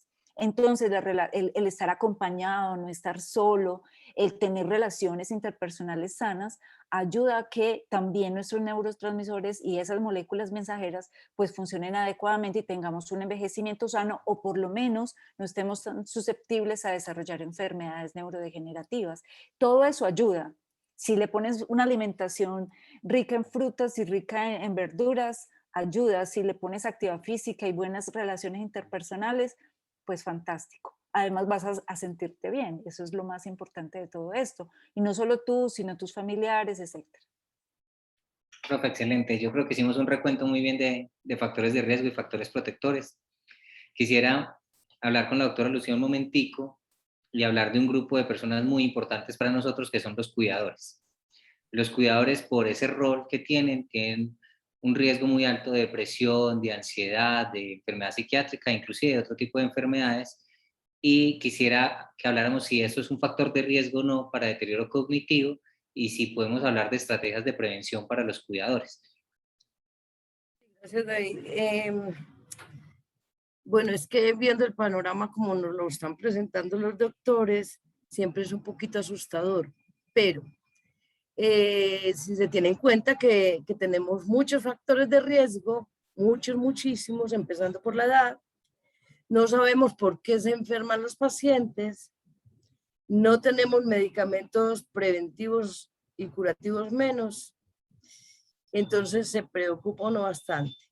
Tanto como me preocupo yo, se preocupan los cuidadores. Pero es que miren, si vemos además unos síntomas que día a día van aumentando y que van deteriorando o que se están presentando en mí y parece que no me los creo. Pero también tenemos un diagnóstico, que eso sí nos da. Hay muchas cosas que no, pero diagnóstico sí nos dan y afortunadamente estamos en esta época en la que ya se dan diagnósticos, porque hubo una época en que el doctor se guardaba el diagnóstico y entonces la familia no sabía nada. Pero como tenemos ese diagnóstico, es desde ahí de donde nos tenemos que agarrar, por decirlo de alguna manera. Y entonces, con ese diagnóstico, ¿qué toca hacer? Primero, aprender de la enfermedad. ¿Para qué? Para podernos empoderar de la enfermedad misma y empoderarnos del paciente, que es fundamental. Saber que tengo un paciente, hacerme cargo de él, pero de verdad. No hacerme cargo de él por decir que estoy a cargo y el paciente abandonado, ¿cierto? Y así poderles brindar un cuidado adecuado. Y con eso les estamos brindando una buena calidad de vida. Si tengo un diagnóstico, yo puedo, además de aprender a cuidar, aprendo a cuidarme. Y eso es preventivo porque voy a evitar muchas dolores de cabeza, mucha ansiedad, mucha depresión. Si sé de la enfermedad, eso me ayuda mucho. Pero miren, no solamente es la familia quien tiene que aprender de la enfermedad. Esto es de dos actores. Los unos son los profesionales. Nosotros como profesionales debemos y tenemos la obligación de educar a los miembros de la familia, al individuo, a la sociedad en general, sobre la enfermedad. Hay que valorar como profesionales y explicar la evolución de la enfermedad de forma clara para que los cuidadores y la familia puedan saber qué hacer y mermar un poco la ansiedad, la angustia y la depresión. Brindar información de cuidados, de esos cuidados que son directamente al enfermo y cómo evitar otras alteraciones como pueden ser las escaras, las zonas de presión, la congestión pulmonar, etcétera. Hay que brindar orientación y educación a 3 niveles en general. A la sociedad, porque muchas veces nos limitamos solamente a contarle a la familia, pero hay que divulgar, hay que contar qué son esas enfermedades, qué se puede hacer, cómo ayudar a estas familias que tienen enfermo en la casa. Hay que divulgarlo en los grupos, a los individuos, individualmente a la gente, ¿cierto? Eso nos ayuda a que nos empoderemos, a que lo tengamos como nuestro. Es que es mi vecino, pero también siento que le puedo echar una manita a esa persona que está cuidando. Y el otro actor son los familiares o cuidadores, o los dos, porque ellos nos ayudan, el aprender de la enfermedad es muy importante, porque sabré qué hacer en cada momento de la evolución, cómo tengo que actuar.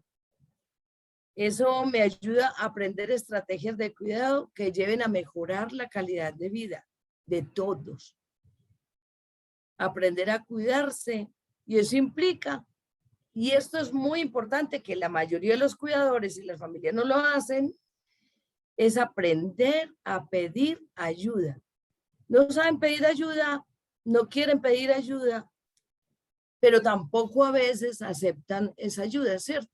Entonces, esos son, yo pienso que las cositas que tenemos que tener claras cuando somos cuidadores, cuando tenemos un paciente en la casa, aunque yo no sea el cuidador principal, y que me puede ayudar para sobrellevar la enfermedad y evitar otras consecuencias que pueden estar en mí o en el resto de la familia.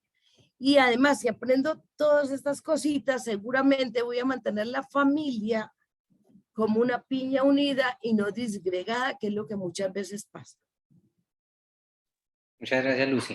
En ese Gracias. sentido, Lucy, ¿verdad? Sí. En ese sentido, los cuidadores tienen un riesgo un poquito mayor de algunas enfermedades y tú explicabas que requieren como concebir la enfermedad no como si fuera de ellos solamente, sino de toda la familia y que requieren buscar apoyo. Pero vos consideras que ellos, los cuidadores, también requerirían hacer actividad física, requerirían hacer otro tipo de estrategias que les ayude a prevenir la enfermedad. Cuando uno les explica lo que es la enfermedad, también les explica hasta dónde pueden ellos llegar y qué pueden coger para ellos y no coger, ¿cierto? Porque cuando es un cuidador que día tras día, o sea, 25 horas del día que no tenemos, están con el enfermo, 7 días de la semana, 365 días del año, porque la familia lo ha dejado solo o porque yo quiero cuidar, porque nadie sabe cuidar como yo, se enferman. Y hemos tenido cuidadores que se han muerto primero que el paciente. ¿Por qué? Porque les faltan estrategias, que es lo que tenemos que brindar, educación de estrategias para cuidarse ellos. Si ellos se cuidan, van a tener paciente bien cuidado, familia en un solo grupo bien unido, porque si no, no van a ser capaces de sobrellevar la enfermedad. No sé si te respondí la pregunta. Sí, Lucy, muchas gracias. Entonces, es como un mensaje para los cuidadores de salir y verse un poquito más como ellos y empezar a también buscar estrategias de prevención, a hacer actividades, a buscar ayuda, a buscar grupos de apoyo. Todo eso es muy importante porque ya han explicado a lo largo de esta charla cómo todos estos factores protectores van a influir. Ahora quisiera que habláramos un poquito, Lucy, del enfermo en los diferentes estadios de la enfermedad. Ya hemos hablado de cómo prevenir o retrasar el inicio de la enfermedad. He visto a lo largo del chat algunas personas preocupadas por síntomas o por las diferentes etapas de la enfermedad. ¿Cómo yo puedo prevenir que pase de una demencia leve a una demencia moderada, a una demencia grave? ¿O cómo puedo ayudarlo a ser independiente? La verdad es que prevenir que pase de una fase a otra no es tan fácil. Pues es que voy a prevenir para que no pase a la tercera, no. O para que no pase a la segunda, no. Lo que hay que prevenir es que esos síntomas se hagan más fáciles, más llevaderitos. Es decir, cuando pasan de una etapa, de la primera etapa, que son los olvidos, que es la repetidera, van a pasar a la otra fase, cuando es un Alzheimer genético, ¿cierto? Un Alzheimer. Entonces van a pasar a la otra fase, pero puede hacerse más lento si yo no lo vuelvo un mueble más de la casa. Es decir, es que como se está demenciando, pues yo lo voy a dejar ahí a que esté sentadito, pobrecito, está enfermo. No, no sabe barrer, pero déle la escoba para que le ayude. No sabe lavar los platos, pero déle los platos para que póngalo allá en la poseta de la cocina, para que lave los platos y le ayude aunque usted los tenga que repetir, ¿cierto? Aunque tenga que hacer el trabajo usted. Eso hace, yo pienso que eso hace un poco más lento el proceso. No, es que como ya él camina tan despacio, pues no lo voy a dejar en la silla. No, no lo ponga en la silla. Ayúdelo a caminar. Eso le fortalece las articulaciones, no hace contracturas tan rápido, no hace escaras tan rápido y ese paso a la segunda fase va a ser mucho más lenta. O es que como ya está en la silla, pues yo para qué lo voy a tener en la silla, mejor lo voy a acostar y lo acuesto todo el día porque yo tengo otras cosas que hacer, yo no lo voy a voltear, es que no tengo tiempo, o es que para qué lo voy a voltear si está tan cómodo para ese lado. Hay que hacerle cambios de posición, para evitar que llegue ese momento en que se pueden presentar escaras, ¿cierto? Entonces, para pasar de una fase a otra, no hay forma de evitarlo, pero sí hay forma de evitar otras consecuencias que vienen con el paso de una fase a la Muchas gracias, Lucy. Bueno, no sé si alguien quiere hacer alguna intervención adicional. He visto pues como algunas preguntas dentro del chat, pero no sé si alguno de los panelistas quiere dar algún mensaje adicional en este momento. Y si no, respondemos a alguna de estas preguntitas que hay acá.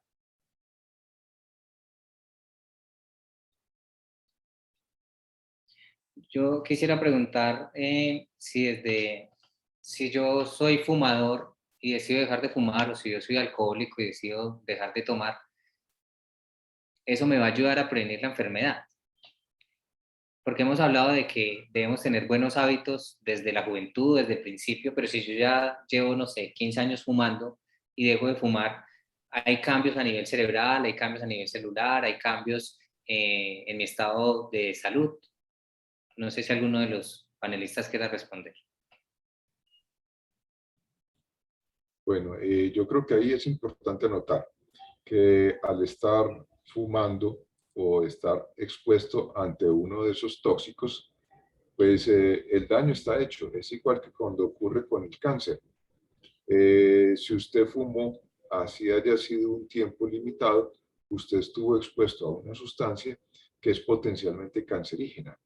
Y así lo deje, no va a eliminar esa exposición que usted tuvo. Sin embargo, la dosis que usted haya experimentado, o sea, al usted detener el consumo de cigarrillo, significa que detuvo la exposición a ese tóxico y va a reducir esa exposición y por ende, pues no va a tener un riesgo tan alto como si hubiera seguido consumiendo. Pero el haber ejercido o haber estado expuesto a un tóxico, a una sustancia de estas, pues ya la exposición quedó realizada, ¿cierto? No sé si eso responde la pregunta o... Sí, profe, muchas gracias. No sé si alguien más quiere intervenir al respecto. Lo hago porque muchas veces consideran que es muy tarde para iniciar a hacer prevención. Entonces, digamos que es un llamado a que en cualquier edad en la que estén, empiecen a planear cómo quieren que sea su envejecimiento, ¿cierto? Inclusive educando a los hijos. Entonces, en ese sentido, pues, si ya no pudimos hacerlo en una juventud, pues lo podemos hacer en una adultez temprana, una adultez intermedia, una adultez tardía, el dejar estos hábitos o el buscar opciones que me ayuden a tener un mejor envejecimiento. Entonces, quería como que resaltáramos que pueden haber, que dejarlo en cualquier momento implica también un beneficio a nivel celular, a nivel cerebral, a nivel de la salud física, que puede ayudar en prevención. Obviamente, pues hay un daño que se ha hecho, pero digamos que no es camino perdido. Pero claro, adquirir el hábito, dejar el hábito que tenían y adquirir otros o no adquirir ningunos, solamente como pensarlo en dejar ese hábito, mejorar mi calidad de vida dejando de beber o eso implica que no se puede hacer solo. Tienen que buscar ayuda de profesionales, porque muchas veces hay algunos que dicen, sí, no voy a dejar el trago y ya lo dejan, pero son 5 de 50. La mayoría necesitan ayuda de los profesionales que les hagan un acompañamiento, porque si no terminan es con otra sintomatología y se les alteran muy fácilmente las emociones. Bueno, muy bien. Hay una serie de preguntas, pero son más como dudas clínicas que resolveremos pues en otro espacio. Yo creo que dimos un buen brochazo de si es mejor prevenir o curar, y yo creo que dimos sustentos desde lo clínico y desde lo básico que dan respuesta a esta pregunta. Si alguno tiene alguna intervención adicional, y si no, yo creo que podríamos ir finalizando el conversatorio. David, yo quería Doctora dar como, Patricia. como unas palabras de agradecimiento, porque siempre que, pues como trabajamos en el laboratorio, siempre estamos allí intentando descubrir que el agua moja, tratando de entender la enfermedad, tratando de cómo podemos prevenirla, de cómo podemos ver cómo se dispara mucho antes de que empiece la sintomatología, pero muchos de nosotros no tenemos el gusto, la alegría de tener cercanos a los pacientes, ni a los cuidadores y a sus familias. Y cada vez que hay oportunidad de hablar con ustedes, de expresarles alguna información que les pueda de pronto aportar un granito de arena y simplemente leer, porque ahorita pues no hemos tenido la oportunidad de escuchar, pero sí de leer sus frases o toda su a veces frustración o tristeza, o preguntas que nos dan a nosotros como el aliciente para continuar, y que no debemos desfallecer en este propósito de tratar de encontrar o de ayudarles a ustedes a encontrar también la manera de cómo prevenimos la enfermedad, ¿cierto? Cómo cuidarnos un poquito mejor, los cuidadores, las familias y las personas que ya tienen la enfermedad.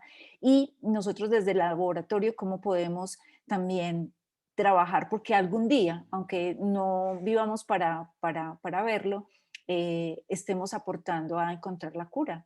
Y sobre todo, pues a aquellas personas que sufren la enfermedad, pero sobre todo los puntos más claves de cómo prevenirla. Y quería eso, agradecerles, porque para mí siempre es como una oportunidad grandísima. Me siento como honrada de que ustedes nos escuchen, que han sido realmente el aliciente para nuestras investigaciones, y que sigamos ahí a pesar de las frustraciones. Muchas gracias. Muchas gracias, doctora Patricia. No, yo creo que quedan mensajes grandes, como que hay todo un grupo de neurociencias, tanto en ciencias básicas como clínicas, que tienen un objetivo claro, que es prevención. Que debemos empezar a hacer prevención desde etapas muy tempranas, y que nunca es tarde para empezar a buscar esas estrategias multimodales de prevención en busca de un envejecimiento saludable. Que los pacientes con demencias o que ya tienen una demencia actualmente, tenemos mucho que hacer por ellos. Implica que también podemos hacer esas estrategias de prevención en busca de autonomía. Lo más importante es garantizar que ese paciente sea autónomo el mayor tiempo posible, y tenemos que cuidar a los cuidadores. Y ese es un trabajo no de los cuidadores, sino de la familia y de la red y el apoyo, inclusive del Estado, que debería cuidar a los cuidadores que tienen un riesgo mayor de muchas enfermedades y no solo de demencias. En ese sentido, vale la pena prevenir, vale la pena cualquier estrategia, y este espacio es toda una invitación. Todo lo que vamos a tener en septiembre y todas esas actividades van a ver que cada día está dedicada a un modelo de prevención. Entonces vale la pena que busquen participar, que todas las inquietudes, todas las dudas que tengan, el grupo siempre estará dispuesto a resolverlas. Le agradezco a todos los panelistas, realmente yo creo que disfruté mucho el conversatorio, espero que todos los asistentes también. Y nada, muchas gracias. Ya los dejo con Ángela y con Andrea. Muchas gracias a todos, de verdad. Ha sido una experiencia muy bonita y la gente está escribiendo cosas muy bonitas en el chat. Andrea nos va a dar unas indicaciones, últimas indicaciones para cerrar el espacio.